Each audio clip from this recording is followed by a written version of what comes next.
आपल्या चलनात असलेलं सगळ्यात छोटं नाणं म्हणजे 50 पैशाचं. पण आजकाल या 50 पैशात आपल्याला चॉकलेट सुद्धा मिळत नाही, किंबहुना वापरात सुद्धा हे नाणं अगदी अभावाने दिसतं. मग तुम्हाला जर 32 पैसे मिळाले तर ते तुम्ही खर्च कुठे करणार?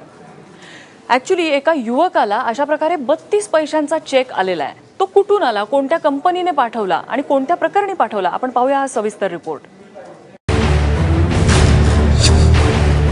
चेकवरची रक्कम पाहून कदाचित आपला विश्वास बसणार नाही, मात्र आपल्याला विश्वास ठेवावाच लागेल. कारण नाशिकच्या नांदगाव तालुक्यातल्या न्यायडोंगरी इथल्या सचिन खैरनार यांना व्होडाफोन कंपनीनं चक्क हा चेक पाठवलाय. त्याचं कारण आहे, नंबर पोर्ट करण्याआधी खैरनार यांनी बिलाचे 32 पैसे अधिक भरले होते.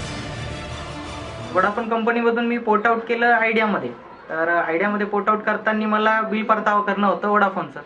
तर 1000 समथिंग मी परतावा केला होता.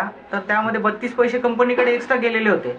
तर कंपनीने मला 32 पैशाचा चेक कुरिअरद्वारे पाठवला.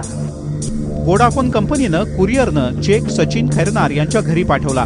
मात्र ते घरी नसल्यानं कुरिअर पुन्हा मालेगावला आलं आणि फोनवरून कुरिअर घेऊन जा असा फोन सचिन खैरनार यांना आला.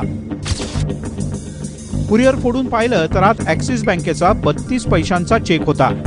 म्हणजे 32 पैशांसाठी बाईकचा 50 किलोमीटरचा प्रवास. साधारणतः मला 200 रुपयाचं पेट्रोल लागलं तिथे जाईपर्यंत. पण व्होडाफोन कंपनीची जी आर्थिक पारदर्शकता आहे त्यांची, ती दिसून आली याच्यातून की कस्टमरला ती सर्व्हिस देताना इव्हन 32 पैशाचा सुद्धा परतावा देतात. सध्या 50 पैसे सुद्धा चालत नाहीत, त्यात 32 पैशांची काय किंमत. चेक वटवायला गेलं तर प्रोसेसिंग फी वेगळी.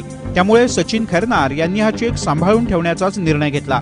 मात्र 32 पैसे का होईना, ग्राहकांचे अधिकचे पैसे परत करण्यासाठी कंपनीनं पुढाकार घेतला, हेही नसे थोडके. अजय सोनावणे, एबीपी माझा, मनमाड.